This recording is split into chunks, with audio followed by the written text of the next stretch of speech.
Folks, so many condo buyers never planned for this. I'll tell you what I mean and then get into the latest home prices and insights for condos across the GTA for week ending February 19th, 2025. On this channel, we talk about a lot of realities in the real estate market. This specific show is about condos, and we share a lot of realities, many realities that you maybe have experienced or maybe not familiar with, but we share them here. So today, I'm sharing yet another reality that's currently happening right now that many people are just not knowing is actually happening.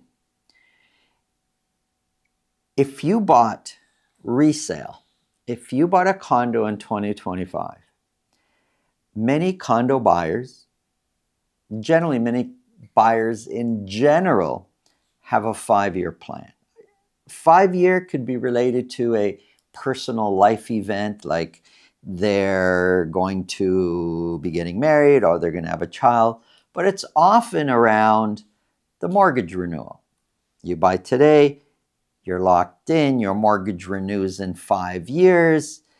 And so a lot of people will set up a 5-year plan. Plus 5 is a nice round number. 10 years seems so far down the road. 5 years is a good round number. A lot of people are comfortable with a 5-year plan.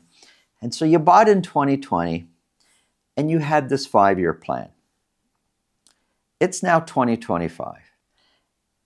And part of your plan, many times when you bought your first condo, is to upsize. You want to go to a freehold. Maybe you're starting a family now. Whatever the case may be, you had a 5-year plan to get out of your condo and to get into something bigger. So that condo purchase was a stepping stone. And you counted on the equity you built up over 5 years to make your plans a reality. Well, if you bought in 2020, resale, I keep saying resale because that's important. You bought a resale condo in 2020, and today you're at the end of your 5-year plan. It's now 2025, and your plan is to sell and cash in on that equity to upsize.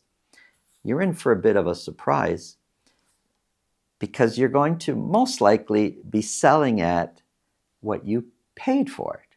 So what you purchased in 2025 is selling for the same amount today.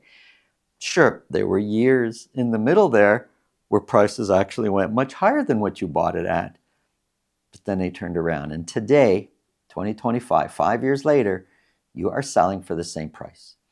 There may be a little bit more equity built up. You're making your mortgage payments. Those first few years, it's mostly interest that you're paying. Very little goes to principal. So maybe you've increased, assuming you haven't taken money out along the way. Maybe there's a bit of equity. But your big plan was for the market to do most of the work in equity. It wasn't you paying extra onto the mortgage to bring down to increase your equity. It was the market doing all the heavy lifting. That was your plan. You figured, hey, worst case scenario, if the market only goes up 3 to 5%, there'll be so much extra equity created over 5 years, we can do our next move. That didn't happen, and so now you're stuck. This is a reality of many condo sellers today. I'm saying this because if you're planning to sell and you purchased 2020, 2021, you may be in for a shock as to what your condo could sell for.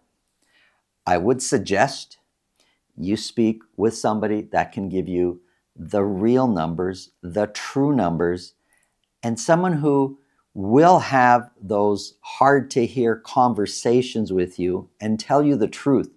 So at least you know what you're in for, and you could make decisions as to what's best for you and your family moving forward, but based on real numbers. Not somebody telling you what you want to hear to make you feel good, but to tell you the realities of the condo market today. If you think this video can help somebody you know, please pass it along. If you get value from what we're talking about, subscribe. And if you want to speak with me about your real estate situation, selling, buying, it's really simple. Below this video, in the description, there's a link to my calendar. Click on that, book a time that's convenient for you, and we'll talk about whatever's on your mind. Now, let's get into the condo numbers.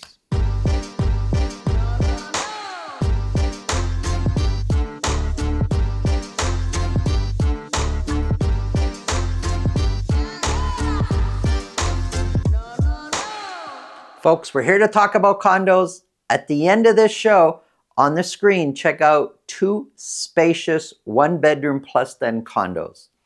Let's get started here. We're going to be focused on condo apartments only for the city of Toronto, for York region, and for Peel region. York and Peel, pretty close in average sold prices. Toronto, a bit higher.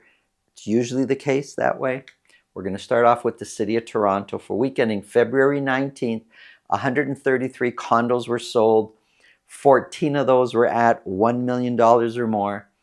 Now, 133, look, we would expect sales to be increasing as we are coming out, well, we're still in winter, but as we head into the new year and getting closer to the spring season, we would expect sales to be increasing. Not necessarily every single week, but trending upwards. Well, we've had a couple of weeks now of sales coming down.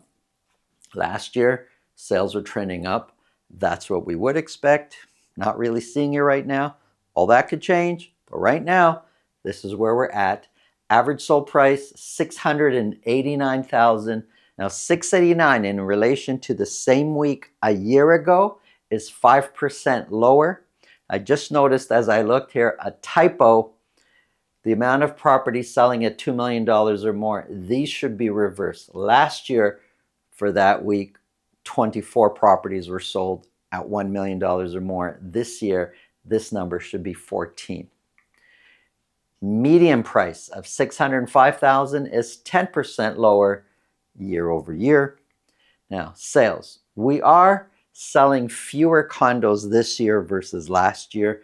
I'm talking year to date, week ending January 8th up to where we are today. The orange, those are this year's sales. The blue, that's a year ago. The amount of condos selling at list price or more, that percentage is kind of flat. Sure, it goes up and down a little bit on a weekly basis, but we're basically at 20% selling at list price or more, 1 in 5 basically. Listings. We said earlier, fewer sales this year. Listings is the opposite. We have more sales, many more, not sales, listings. We have many more listings this year versus a year ago. And active listings is climbing. Week ending February 19th, there are available for sale, so active listings, 4,626. Months of inventory climbing. We're now at 8 months of inventory for condo apartments across the city of Toronto. If we break the city down into 9 different sections, you will experience slightly different market conditions when it comes to condo apartments. So the whole city is 8 months of inventory. Uptown, Willowdale, Bayview Village area, very similar at 7.9. Midtown, it's a little bit more aggressive, but still very much the other side of a balanced market. It's still in the buyer's market category of 6.1 months of inventory.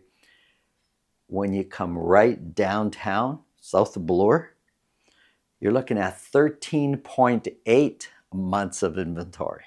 So different experiences, different buying patterns. Here's York region. For week ending February 19th, 23 condos were sold. No condos sold at $1 million or more. Average sold price is $637. I would say it looks like prices are trending down when it comes to York region. Compared to last year's $637 is 7% lower year over year. The median price is 8% lower. The dotted line, that's a 4-week moving average.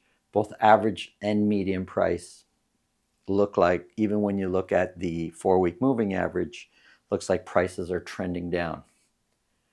23 were sold. Only 9% sold at list price or more. Listings, way more listings this year versus the same period a year ago. Active listings, there's 804 active listings. Months of inventory shot up to 8.1 months of inventory. Let's look at the Peel region. 22 condos were sold. One of those was at $1 million or more. Now 22, pretty average. The last few weeks it was 24, 21, 20, 22, 22. It's pretty average right now, steady as she goes when it comes to Peel condos. And that's not a big number. 22 sales in 1 week. For all of Peel region, it's not a big number. Average sold price, it's climbed a bit. We're now at $613,000. Overall, it looks like average prices for condos in Peel region are starting to creep up a bit. Compared to last year, $613,000. It's a little bit lower, where last year the average sold price was $616,000, but rounded, it's a 0% change. The median price is 9% lower. Median price is $570,000. The dotted line, the 4-week moving average for average price and median price, shows a slight increase over the last couple of months. Sales, far fewer sales this year versus last year. 9% of these condos sold at list price or more. Listings, excuse me, listings, far more listings this year across Peel region for condos. Active listings is sitting at 835. Months of inventory up slightly. We're at 8.8 months of inventory. Here's a quick summary. No doubt, pretty much a buyer's market across the board when it comes to condos in the city of Toronto, condos in York region, and condos across Peel region. These are condo apartments I'm talking about, not condo townhouses. Now check out these spacious 1-bedroom condos available for sale.